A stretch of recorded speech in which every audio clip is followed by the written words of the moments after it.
Viewers, let's crack UPSC CSC के YouTube channel पर आप सभी का स्वागत है। तो आपने देखा लास्ट ईयर चाइना का जो डीप सीक एलएलएम लॉन्च हुआ था, that was incredible.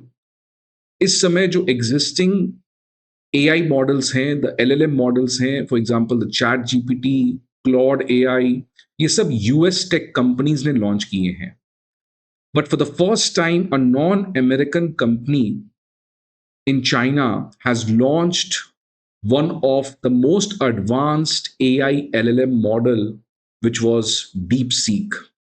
And the best part about DeepSeek that it was developed at a fraction of cost what was required by these American companies. तो अगर आप chat GPT या इस तरीके के कोई एआई एलएलएम मॉडल की बात करें तो ऐसे मॉडल को डेवलप करने के लिए लगभग जो कॉस्ट चाहिए it is around 100 million US dollar. But China की जो डीप सीक R1 मॉडल थी that was developed only at 6 million US dollar. और अगर आप चैट जीपीटी को यूज करते हैं और डीप सीक को यूज करते हैं तो obviously I have use both.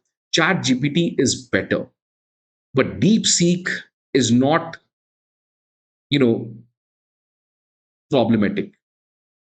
मतलब chat GPT is better, but DeepSeek is also, yes, good.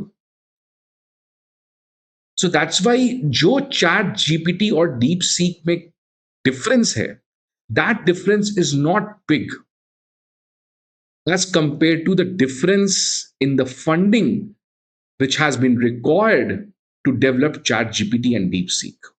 और इनफैक्ट फ्रेंड्स, डीप सीक जब चाइना ने लॉन्च किया that was China's AI movement.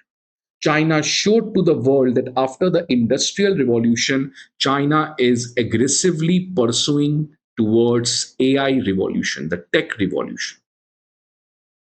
और अब एक और खबर आ रही है that now for India and for many other countries, there's a new Chinese headache, and this time it is a much more advanced AI model known as Kimi. और in fact ये जो मॉडल है Kimi, it is very close to Claude AI model. So this is another revolution, another surprise revelation by the China, जिसको Kimi 3.0 कहा जा रहा है या किमी K3, जो कि एक इक्वली पोटेंट एआई मॉडल है as compare to Anthropic Mythos AI. तो ये क्लियरली बताता है कि यूएस और चाइना के बीच में जो गैप है that is closing very fastly. अगर यूएस के पास F-35 fifth generation fighter plane है, then so that China also has the Shenyang J-35 fifth generation fighter plane with similar capabilities. So everywhere where you can imagine, China is fastly catching up and closing its gap with America. ये जो revelation आया है Kimi K3 AI model का, this was made last week on 17 July 2026 in the world artificial intelligence conference in Shanghai, China. और अभी तक ये लग रहा था कि अमेरिका जो है it is ahead at least 6 to 8 months from any other AI focus country. उससे अमेरिका 6 से 8 महीने आगे बढ़ चुका है, but the launch or the sudden launch of Kimi K3 AI model by China has completely debusted that myth, and that clearly shows that America is not 6 to months ahead of China or any other country, that China is very close to getting the technology which America has. अगर मैं किमी की बात करूं कि ये जो किमी AI मॉडल है वो क्या है और क्यों इसके बारे में आज वर्ल्ड में इतना ज्यादा बातचीत हो रहा है, तो ये जो किमी एआई है वो उसी एलएलएम मॉडल से आता है, लार्ज लैंग्वेज मॉडल्स के फैमिली से आता है। अब ये लार्ज लैंग्वेज मॉडल का मतलब क्या है कि ये एक ऐसा मॉडल है जो मैसिव अमाउंट ऑफ टेक्स्ट के ऊपर इसका ट्रेनिंग हुआ है, and that's why it can generate language और words similar to how humans can generate. तो लार्ज लैंग्वेज मॉडल का मतलब ये एक ऐसे एआई मॉडल्स हैं जो एक मैसिव अमाउंट ऑफ टेक्स्ट के बेसिस पे इनको ट्रेन किया जाता है, and that's why they get intelligence similar to human, And just like human can be creative, these models can also be creative. तो ये किमी एआई जो है वो इसी एलएलएम फैमिली से आ रहा है, which has been developed by a Chinese AI startup found in 2023 known as Moonshot AI. और ये Moonshot AI जो है, it has posed a great challenge to ChatGPT 5 and Claude AI. ये Moonshot AI जो Chinese की startup, it has been backed by tech giants of China like Alibaba and Tencent. इस किमी AI model के साथ सबसे खास बात क्या है, which makes it special as compared to chat gpt or any other AI model, वो है कि ये सबसे ज्यादा कॉन्टेक्स्ट विंडो रखती है.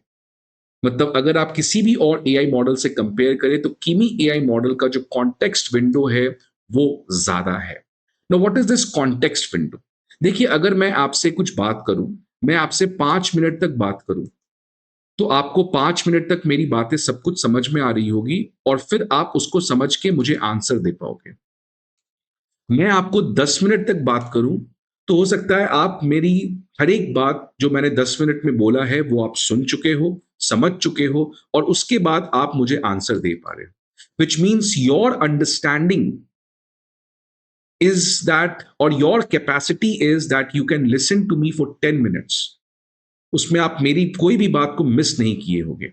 But let's say if I talk to you for 15 minutes, अब हो सकता है कि शायद आपकी माइंड की कैपेसिटी इतनी नहीं है कि आप मेरी बातों को 15 मिनट तक सुनो. हो सकता है 10 मिनट आपने सुना, उसके बाद आपकी माइंड डिस्ट्रैक्ट हो गई और उसके बाद मुझे आपने अच्छे से नहीं सुना. वो होता है ना कि आपका माइंड डिस्ट्रैक्ट हो जाता है. अगर एक लंबा लेक्चर लो तो एक स्टूडेंट 20 मिनट तक अच्छे से सुनता है, हो सकता है उसके बाद student get distracted. Same goes with AI, कि एआई मॉडल्स में जब आप कोई क्वेश्चन पूछते हो, कभी आप किसी बुक का समरी मांगते हो, कभी किसी पीडीएफ का समरी मांगते हो, तो वो एआई मॉडल एक समय पर कितने टेक्स्ट को पढ़ सकता है, समझ सकता है, जिसके बेसिस पे वो रिप्लाई कर सकता है. इस capacity of the AI model को कॉन्टेक्स्ट विंडो कहते हैं. और इसी कॉन्टेक्स्ट विंडो को बेसिकली हम मेजर करते हैं with the help of tokens. And one token is on an average equal to 0.75 word. Right? 0.75 word. मतलब अगर मान लो कोई एक AI मॉडल है जिसका context window is equal to 32,000 token, तो इसका जो कैपेसिटी है, जिसका कॉन्टेक्स्ट विंडो की कैपेसिटी है, वो कितनी है? 32,000 टोकन. तो वो एक समय पर कितने वर्ड को पढ़ सकता है, समझ सकता है, जिसके बेसिस पे वो आंसर दे सकता है. So 32,000 into 0.75, 32,000 into 0.75 which is equal to 24,000 words. मतलब अगर आप उस एआई मॉडल में 30,000 वर्ड्स डाल दोगे और उसको बोलोगे कि तुम इन 30,000 वर्ड्स को पढ़ो, समझो और मुझे इसका समरी दो, वो नहीं दे पाएगा. बिकॉज उस मॉडल की जो कॉन्टेक्स्ट विंडो है, it is only limited to 32,000 tokens which is equal to 24,000 words. So that is why जितने भी एआई मॉडल्स हैं, उनकी कैपेसिटी कितनी है कि वो एक टाइम पे चीजों को पढ़ सकें, सोच सकें, यूज कर सकें बिफोर जनरेटिंग इट्स रिस्पॉन्स. तो इसी चीज को कॉन्टेक्स्ट विंडो कहा जाता है. अगर किसी एआई मॉडल का कॉन्टेक्स्ट विंडो कम है, विच मीन्स उसके टोकन कैपेसिटी कम है, then obviously that AI model can only remember few pages. और अगर किसी एआई मॉडल की कॉन्टेक्स्ट विंडो ज्यादा है, उसकी टोकन कैपेसिटी ज्यादा है, तो वो ज्यादा से ज्यादा लंबे डॉक्यूमेंट्स को भी एक समय पर पढ़ के समझ के आपको आंसर दे सकते. Let me give you an example.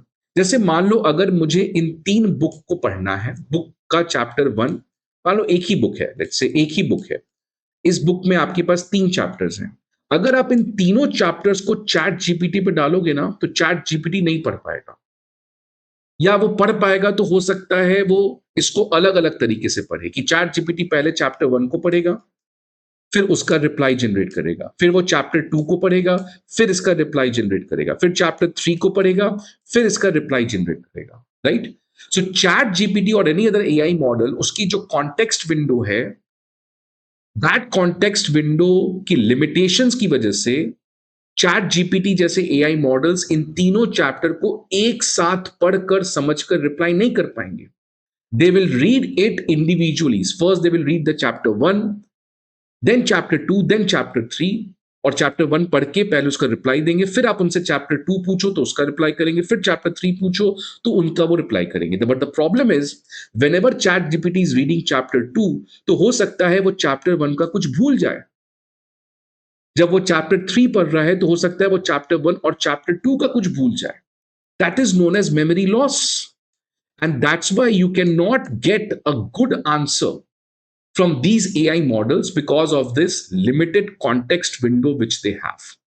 जैसे मैंने कहा कॉन्टेक्स्ट विंडो को हम लोग टोकन से मेजर करते हैं. तो अगर मैं चैट जीपीटी की बात करूं, इसकी कैपेसिटी है 16,000 टोकन. क्लॉड 2 की कैपेसिटी है 1 लाख टोकन. जेमिनाई 1.0 की है 32,000 टोकन. बट किमी ने जो मॉडल इंट्रोड्यूस किया है, इसमें जो सबसे बिगेस्ट इनोवेशन है इसकी massive context window which is around 2 lakh tokens, which makes it one of the most sophisticated model with the highest possible context window. और इसी की वजह से अब आप क्या कर सकते हो कि किमी एआई मॉडल में आप एक पूरे बुक को डाल दो, पूरा economic survey, budget, NITI Aayog, RBI report, और सबको एक साथ अपलोड करके उससे कुछ भी पूछ लो, वो सारे डॉक्यूमेंट्स को एक साथ पढ़ के आपको आंसर दे सकता है. ऐसा नहीं कि वो अलग अलग पढ़ेगा, जिसकी वजह से वो memory loss and other connecting the dots वाली प्रॉब्लम आएगी. It will read all the document, form a understanding on the basis of all these documents, and then they will give you an answer. So ये answer काफी better होगा as compared to getting an answer from ChatGPT or any other model जो एक एक करके चीजों को पढ़ेगा और फिर आंसर. सो ये किमी ने जिस तरीके का कॉन्टेक्स्ट विंडो अचीव किया है, again at a very fraction of cost, जो क्लॉड 2 का 1 लाख टोकन्स का कैपेसिटी है, उसकी जो कॉस्ट है वो कई गुना ज्यादा है एज कंपेयर टू जो किमी को कॉस्ट लगा है. तो इससे सबसे बेनिफिट होगा research paper, PhD thesis, entire books, इन सब को आप एक साथ पढ़ सकते हो, जिसकी वजह से चाइना की ये मॉडल साइंटिफिक रिसर्च में काफी ज्यादा काम आएगी. सो this is what is about China की किमी एआई मॉडल. और ये क्लियरली बताता है कि चाइना की आने वाले समय में एआई लेकर बहुत मैसिव ब्रेक थ्रू आप देख सकते हैं. ऑलरेडी मैंने इस चैनल के ऊपर कुछ दिन पहले वीडियो बनाया था. 8 जुलाई की ये खबर थी कि कैसे चाइना ने अपने कॉलेजेस के 12,000 कॉलेज डिग्रीज को स्क्रैप कर दिया, बिकॉज नाउ चाइना थिंक्स कि आज इस एआई वर्ल्ड में इन 12,000 कॉलेज डिग्रीज का कोई भी काम नहीं है. And instead of that China ने इंट्रोड्यूस किया है thousands of new AI course, जो चाइना के यंग पॉपुलेशन को they will make them AI resilient, they will make them AI ready. So that kind of massive push China is making. जो financial support है वो China दे रहा है, startup support है वो दे रहा है. चाइना के जो कॉर्पोरेट सेक्टर है वो भी एआई में. क्यों नहीं इंडिया में इन्फोसिस, टीसीएस जैसे कंपनी को, स्टार्टअप को प्रमोट करे जिससे हमारी खुद की एलएलएम बन पाए. These all big companies they are in comfort zone, they don't want competition. आप बताएं इंडिया में आईटी कंपनी में 1990 से जो कंपनी चल रहे हैं, टीसीएस, इन्फोसिस, वो अभी भी चल रहे हैं. क्यों कोई नई कंपनी नहीं आ रही? Because see innovation will only happen from a new company. Revolution only happens from middle class. The rich people are status quos. The big companies are status quos. They don't want any change. They just want protection. They lobby the government कि मुझे protect करो, मुझे protect करो. They have huge money by which they can influence policy making. So the real change is going to come from the startup. And that's why the government needs to focus on startup and simultaneously skill development के लिए जो educational reforms हैं, उनमें भी हमें काफी ज्यादा changes लाने. So I hope आपको ये वीडियो अच्छा लगे. See you again in another video. Till then, goodbye and take care.